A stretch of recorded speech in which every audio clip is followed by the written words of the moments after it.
And அடுத்தபடியாக S Tamil சினிமாவின் supreme star. Tamil சினிமான்னு நம்ம மட்டும் கொண்டாடுற மாதிரி இல்லாமல் பேன் இண்டியாவாக அவர் வந்து எல்லா லாங்குவேஜ்லேயும் போய் அந்தந்த இடத்துல அந்தந்த ஸ்க்ரீனில் அவருடைய பதிப்பு பண்ணி சுப்ரீம் ஸ்டார்லாம் தாண்டி எஸ் இவர் வந்து ஒரு இந்தியன் ஆக்டர் அப்படின்ற அளவில் தான் இருக்கிறாங்க.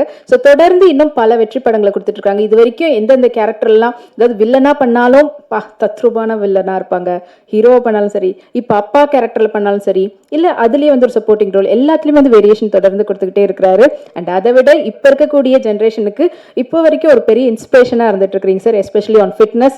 ஸோ தொடர்ந்து எல்லாருக்கும் ஹெல்த் கான்ஷியஸாகவும் எந்த அளவுக்கு இருக்கணுன்றதுக்கும் ஒரு கிரேட் எக்ஸாம்பிளாக நம்ம கண் முன்னாடி இருக்கக்கூடியவர் தான். அண்ட் படத்தில் முக்கியமான கதாபாத்திரத்தில் இருக்கக்கூடிய மாடர்ன் வேர்ல்டின் மார்கண்டேயன் அப்படின்னு சொல்லலாம். ஸோ சுப்ரீம் ஸ்டார் சரத்குமார் அவர்களை அன்போடு பேசுமாறு கேட்டுக்கொள்கிறோம்.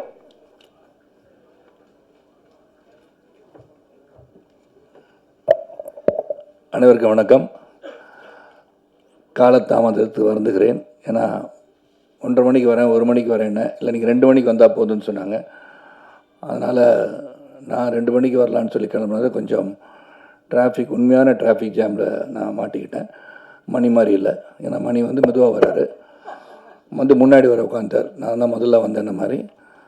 ஸோ வருகை தந்திருக்கின்ற அனைவருக்கும் என்னுடைய நன்றி கலந்த வணக்கத்தை தெரிவித்துக் கொள்கின்றேன். கண்ணப்பாவோட ப்ரீ ரிலீஸ் ஈவெண்ட் வந்து தமிழ்நாட்டில் மிகப்பெரிய லெவலில் பண்ணணும்னு எம்ஜிஆர் யூனிவர்சிட்டியில் வந்து பிளான் பண்ணிகிட்டு இருந்தாங்க. அது பல காரணங்களுக்காக இந்த படமும் வந்து 27ஆம் தேதி ரிலீஸ் பண்ணும்போது ஏற்கனவே ப்ரீ ரிலீஸ் ஈவெண்ட் முந்தா நேற்று வந்து ஹைதராபாத்தில் பண்ணாங்க. அப்போ நான் வந்து சென்னையில் வந்து நம்ம பண்ணுற ஈவெண்ட் பண்ணாமல் இருந்தால் அது எப்படி இருக்கும்னு சொல்லி யோசனை பண்ணி நம்ம ஒரு ப்ரெஸ் மீட் நான் உங்களெல்லாம் சந்திச்சலாம் நான் ஐடியா பண்ணேன். அப்புறம் விஷ்ணுகிட்ட சொன்னேன், என்ன அங்கிள் நம்மளே பண்ணிடலாம், நீங்கள் அங்கே கொஞ்சம் ரெப்ரசென்ட் பண்ணியிருக்கேன்னு சொல்லி இங்கே யாரெல்லாம் இருக்கும்போது எடிட்டர் இருந்தாங்க, சம்பத்ராமன் இருந்தாங்க, அப்கோர்ஸ் டிஸ்ட்ரிபியூட்டர் என் அருமை சகோதரர் சக்திவேல் சார் இருந்தாங்க. ஸோ அவங்களாம் வச்சு நாங்கள் பண்ணிடுறோம், என்னதான் இருந்தாலும் கிளிட்ஸ் அண்ட் கிளாமர் கொஞ்சம் இருந்தால் நல்லாயிருக்கும்னு சொல்லி விருப்பப்பட்டு நீங்கள் பார்த்துட்டு இருந்தேன். நான் பார்த்தேன். ஏன்னா சில பேர் கேட்டாங்க, என்ன போன தடவை மதுபாலா வந்தாங்க வரலையான்னு கேட்டாங்க. ஸோ இந்த மாதிரி கேள்வி வந்து கேட்டவங்களாம் இருக்காங்க, 3வது ரோல் உட்காந்துருக்காங்க. அதனால் அதுக்கெல்லாம் நான் ஒரு ரெப்ரஸன்டேஷனாக வந்திருக்கேன். அதனால் அவங்களாம் அடுத்த முறை அவங்க வந்து ரிலீஸ் ஆன பிறகு படம் வந்து ப்ரிவியூ ஷோ போடும்போதாச்சும் வர வைக்கிறதுக்கு ட்ரை பண்ணுற மணி அதை உங்கள்கிட்ட சொல்லிடுறேன். ஸோ இந்த படத்தை பற்றி சொல்லணும்னா ஒன்லைன் ஸ்டோரி தான். அது கண்ணப்பான்னு சொன்னால் ஒரே லைன் தான் ஸ்டோரி. காளஹஸ்தீஸ்வரர்னா சிவபக்தர்களே ஒரு சிறந்த பக்தராக 63 நாயனார்கள் ஒருவராக தான் கண்ணப்ப நாயனார்.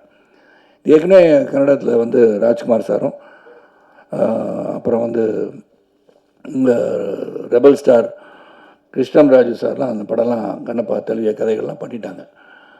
இந்த கதையை வந்து விஷ்ணுவின் கோணம் தான் சொல்லணும். ஏன்னா ஒரு பிலீவர் நான் பிலீவர்களில் ஒரு போராட்டம் தான் ஃபர்ஸ்ட் ஹாஃப். அதுக்கப்புறம் எப்படி அவர் வந்து ஒரு இவ்வளோ பெரிய சிவபக்தனாக மாறியதுக்கு காரணம் என்ன தான் அந்த படத்தோட கரு. இது வந்து முதல்ல ஒன்று நான் சொன்னால் மோகன் பாபு சாருக்கும் விஷ்ணுக்கும் நான் வந்து என்னுடைய வாழ்த்துக்களை தொடர்ந்து சொல்லிக்கொண்டே இருக்க வேண்டிய அவசியம். ஏன்னா ஹெவன் ஆன் எர்த் அப்படின்னு சொன்னால் எங்கே இருக்குன்னு பார்த்தோன்னா, எங்கே வந்து இந்த சொர்க்கம் பூமி எங்கே இருக்குது அப்படின்னு தேடினோம்னா இந்த நியூசிலாண்டை போய் செலக்ட் பண்ணாங்க. அப்பழுக்கற்ற ஒரு பூமியாக தெரிந்தது. நீங்கள் பார்த்தீங்கன்னா இந்த படத்தில் இருக்கிறதெல்லாம் நேச்சுரல் கலர்ஸ்ன்னு சொல்லலாம், தைரியமாக சொல்லலாம். இதெல்லாம் டிஏயில் கரெக்ஷன் பண்ணாங்க, கலர் கரெக்ஷன் பண்ணாங்க. அது ரொம்ப மினிமலாக இருக்கும்னு நினைக்கிறேன். ஏன்னா அங்கே வந்து அந்த நியூசிலாண்டு ரோட்டருவான்ற இடத்துக்கு போகும்போது ஒரு 10 நாள் ஷூட்டிங் போகலாம், 15 நாள் ஷூட்டிங் போகலாம், 20 நாள் ஷூட்டிங் போகலாம். 120 நாளுக்கு மேலே ஒரு வெளிநாட்டில் போய் படம் எடுக்கிறது சாதாரண விஷயம் கிடையாது. நான் பொருட்செலவை பற்றி நான் சொல்லவில்லை, அந்த எஃபர்ட்டு சொல்கிறேன். ஏன்னா ஒரு செரீன் பியூர் பியூட்டிஃபுல் பிளேஸ் இப்படி தான் வந்து அந்த காலத்தில் இப்படி தான் இருந்திருக்கும் இந்த உலகம் அப்படின்னு நினச்சி அதை செலக்ட் பண்ணியிருக்காங்க. அதுக்கு முதல்ல அதே ஒரு பெரிய கண்ணுக்கு குளிர்ச்சியான ஒரு உணர்வை ஏற்படுத்துகின்ற படமாக தான் நான் அதை பார்க்குறேன். நல்ல குளிர் தான். அந்த குழுவில் டிசிப்ளினோட அந்த வேலையை முடிக்கணும்னு சொல்லி ஒரு 7000 ஏக்கர்ஸில் ஒரு இடத்த வந்து பார்த்து அங்கே சில செட்டுகள் போட வேண்டியதாக வார் சீன் எல்லாத்தையும் பண்ணுகின்ற அளவிற்கு சிறப்பாக வந்து பண்ணாங்க. ஸோ ஹேட்ஸ் ஆஃப் டு மோகன் Babu sir and Vishnu Manju for the effort. அந்த பிஹைண்ட் அவங்க பின்னாடி இருந்த கேமராவுக்கு பின்னாடி இருந்த எல்லாருக்கும் என்னுடைய நன்றியை சொல்லணும்.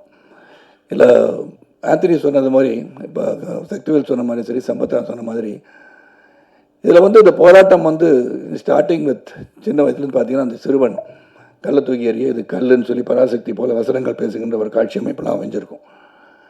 ஏன்னா ஒரு இது வந்து சக்தி எப்படி வருது, இந்த கல் தானே இது, இதுக்கெல்லாம் பலிலாம் கொடுக்குறோமே அப்படின்னு ஒரு பெரிய மனப்போராட்டத்தில் இருப்பவர் தான் தின்னா. நம்ம கண்ணப்பாக மாறுகிறார். நான் வந்து தின்னாவோட ஃபாதர் நாத்து நாடுவாக நடிச்சிருக்கேன். ஏன்னா எனக்கு வந்து பல முறை வந்து மோகன் பாபு சார் 13-14 வருஷமாக இந்த படம் பண்ணு சார், அந்த படம் பண்ணுன்னு சொல்லும் போதெல்லாம் எனக்கு பண்ண முடியாமல் போச்சு. ஆனால் இந்த கதை வந்த உடனேயே அது முகேஷ் குமார் சிங் வந்து மிகப்பெரிய அளவில் மகாபாரத்தை டைரக்ட் பண்ணி பெரிய அளவில் வெற்றி கொடுத்துருந்தார். அவர் இன்னொரு ப்ராஜெக்ட் வச்சுருக்கார். மகாபாரதம் வந்து ஒரு 3000 கோடியில் பண்ணோட மிகப்பெரிய ஆசையோட அதை இன்னும் கொஞ்சம் பெருசாக பண்ணணும்னு ஆசைப்பட்டுருக்கார். அவர் கனவுகள் பலிக்கட்டும் சொல்லி அவரை வந்து செலக்ட் பண்ணி மோகன் பாபு சார் மகாபாரதம் வந்து ஹிந்தியில் வந்துச்சு, அவரை செலக்ட் பண்ணி கண்ணப்ப நாயனார் கதை எடுக்க சொன்னது வியப்பாக இருந்தாலும் சிறப்பாக எடுத்திருக்கிறான்னு சொல்லலாம். எனக்கு கொடுக்கப்பட்ட கேரக்டர் அதில் வந்து இந்த கான்ஃப்ளிக்ஸ் பிட்வீன் மீ அண்ட் தின்னா, அதாவது விஷ்ணு, ரொம்ப சிறப்பாக அமைஞ்சிருந்துச்சு என்னை பொறுத்த வரைக்கும். ஏன்னா எடிட்டர் ஆந்தனிக்கு தான் தெரியும், சிறப்பாக நடிச்சிருப்போம், சிறப்பாக அமைஞ்சிருக்கோம். எதை வெட்டினார், எதை தூக்குனார், எதை சேர்த்தார் எனக்கு தெரியாது. ஆனால் நல்லபடியாக இருக்கேன்னு சொல்லிட்டார். அதே எனக்கு உத்தரவாதம் இருக்கேன்னா அதில் சொல்ல முடியும். ஏன்னா இந்த மூவி இஸ் பிக், நம்ம எல்லாம் ஒன்றா சேர்ந்து அதில் இருக்கும்போது எந்த அளவிற்கு காட்சி தேவைப்படுகிறதோ அந்த அளவுக்கு இருந்தாலே போதும். அதுவும் இது ஒரு பேன் இண்டியா ஃபிலிம் சொன்னது வந்து பார்த்திங்கன்னா அக்ஷய்குமார் வந்து, சிவன், காஜல், அப்புறம் பாருங்கள் மோகன் பாபு சார், மோகன்லால், பிரபாஸ், இதெல்லாம் வந்துருச்சு. இவங்கெல்லாம் வந்து இன்டர்வல் இதெல்லாம் வந்த பிறகு இந்த படம் வந்து கடைசி 1 hour வந்து ரொம்ப ஸ்ட்ராங்காக இருக்குன்னு சொல்லி ஆந்தனி சொல்லவும் உண்மையிலே சந்தோஷமாச்சு. இங்கே மட்டும் இல்லை, ப்ரீ ரிலீஸ் ஈவெண்ட்லேயும் அவர் சொல்லிட்டு இருந்தார் அதை பற்றி. ஏன்னா அவர் தான் முழுமையாக பார்த்து எடிட் பண்ணி இந்த வார் சீனாக இருந்தாலும் சரி, காட்சிகளாக இருந்தாலும் சரி, லவ் சீனாக இருந்தாலும் சரி, எல்லாமே இருந்து பார்த்துருக்காரு. இதில் வந்து ஷெல்டன் சொல்லி யூஎஸ்லேருந்து கேமராமேன் ஷெல்டன், அவருக்கு உதவியாளர் பிரபுதேவா, பிருந்தா மாஸ்டர் கொரியோகிராஃபி பார்த்து, அப்புறம் வந்து கெச்சான்னு சொல்லிட்டு ஹாங்காங்லேருந்து ஸ்டன் கொரியோகிராஃபர், இப்படின்னு பார்த்தீங்கன்னா பல தரப்பட்ட யுக்திகள் நிறைந்த அனுபவம் மிக்கவர்களை வைத்து இந்த படத்தை எடுத்திருக்காங்க. இங்கேயும் அந்த விதத்தில் எந்த ஒரு குறை வைக்கலை.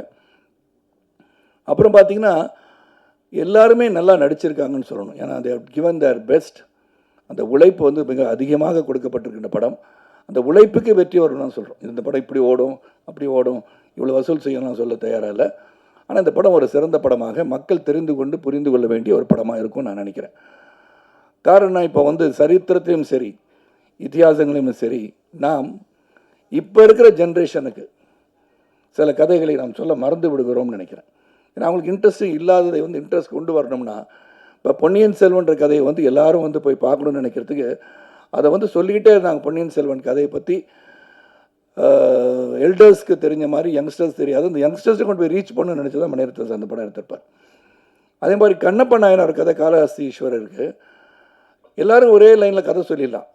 வலது கண்ணில் வந்து ரத்தம் வந்தது, உடனே கண்ணை பிடிங்க வச்சார், அப்புறம் இடது கண்ணிலையும் வந்துடுச்சு, திருப்பி அது இன்னொரு காலை வந்து கட்டவரில் அங்கே வச்சு இடம் தெரியாமல் போயிடக்கூடாதுன்னு வச்சு பண்ணார் அப்படின்னு அது ஒன்லைன் ஸ்டோரி. பட் விஷ்ணு ஒரு கோணத்தில் before becoming Kannappa, what was Kannappa, தின்னா என்னவாக இருந்தார், ஒரு வேடனாக இருந்தவர் எப்படி வந்து மாறி சிவபக்தரானார்ன்றது கதை.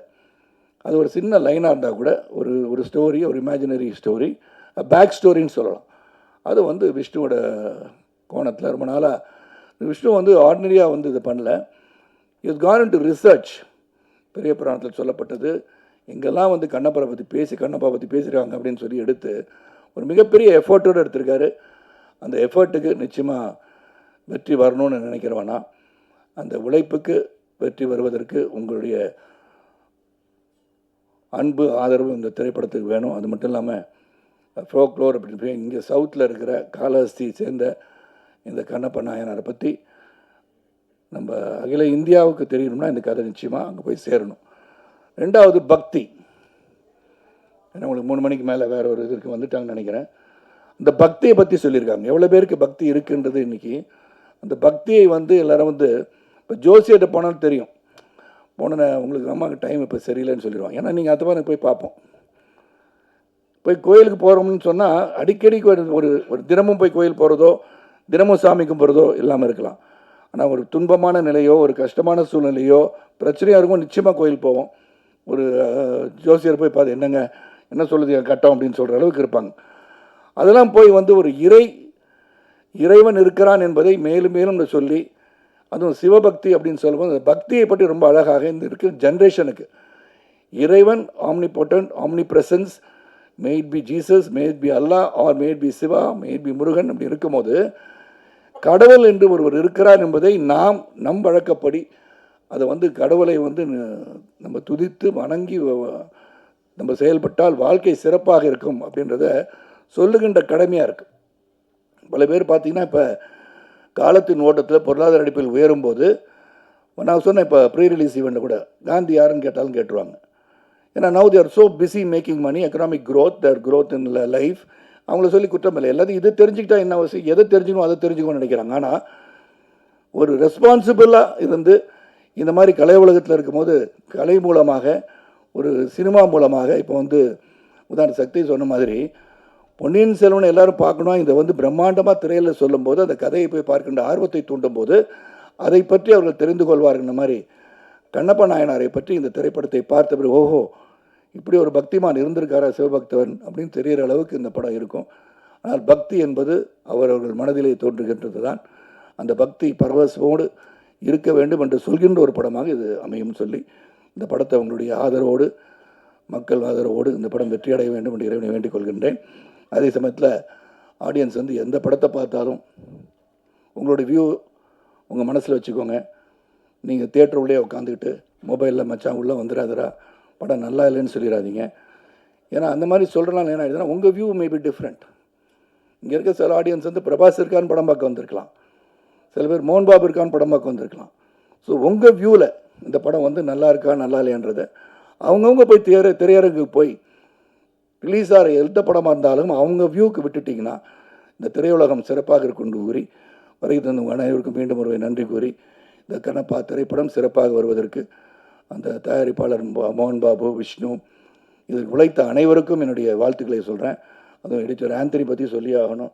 வெரி டெடிக்கேட்டட் ஒர்க்கர், 24/7 இந்த படத்துக்கு எவ்வளோ உழைச்சிருப்பான்னு எனக்கு தெரிஞ்சானா அது பெரிய படம். அதை வந்து டு பிரிங் இட் டு ஒரு சிம்பிள், அந்த அவரே சொன்னார் லென்த்து மாதிரி தெரியும் ஆனால் இருக்காதுன்னு அவரே சொல்கிறாரு. 6 படத்தை எடிட் பண்ணியிருக்காங்க, நான் எங்கே இருக்கேன்னு தெரில.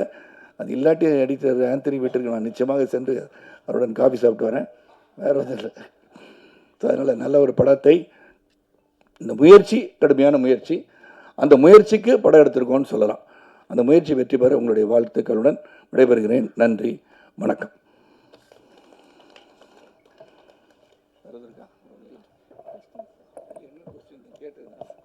தேங்க்யூ. ஸோ படத்தை பற்றி ஏதாவது கேள்வி கேட்கணுன்னா கேட்கலாம், படத்தை பற்றி மட்டும். அதாவது இதில் ஒன்று தான், நான் வந்து ரெப்ரஸன்டேட்டிவ் தான், நான் ஏஜென்ட்டு. இந்த படத்தில் நடித்ததற்கு பற்றி கேட்டால் நான் நடிச்சிருக்கேன், என் கேரக்டர்லாம் சொல்லிட்டேன். வேறு எதுவும் கேள்வி கேட்கணும்னா இந்த படத்திற்கு ஒத்த கருத்துடன் இதை பற்றி தெரிந்து கொள்ள வேண்டுமா எனக்கு தெரிந்த உண்மைகளை அழகாக சொல்ல முடியும். ஏன்னா அதுக்கப்புறம் வந்து வேறு ஒரு படம் ரிலீஸ் ஆக இருக்குது. 2-3 நாளுக்கு அப்புறம் அவங்களை மீண்டும் சந்திக்கும் போது விழாவரியாக நீங்கள் தொடுக்கின்ற கணைகளுக்கு நான் ஏற்றுக்கொண்டு பதிலளிக்க தயாராக இருக்கிறேன் என்று சொல்லி விடைபெறுகின்றேன். எது கேட்கணும் கேளுங்க. இல்லை முருகன் மாநாடு போல, ஏன்னா நான் வந்து ஹைதராபாத் போயிட்டு வந்தேன். முருகன் நூல் வாழ்ந்து கொண்டு இருக்கிறார், என் கழுத்தில் வந்து எல்லாமே இறைவனை வச்சிட்ருக்கேன், இறைவனை வணங்குகின்ற நான். அதனால் அங்கே நான் போகிறதுக்கு வந்து பாஸ் வந்து விவிஐபி பாஸ் வந்து வர சொல்லி என்னால் போக முடியல. வர இயலாததுக்கு வந்து ஒரு பதிவு செய்து அனுப்பியிருந்தேன், பார்த்திருப்பீர்கள் அன்பு தோழர் என்று நினைக்கிறேன்.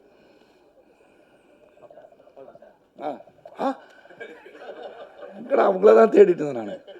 சொல்லுங்கள் பாஸ்.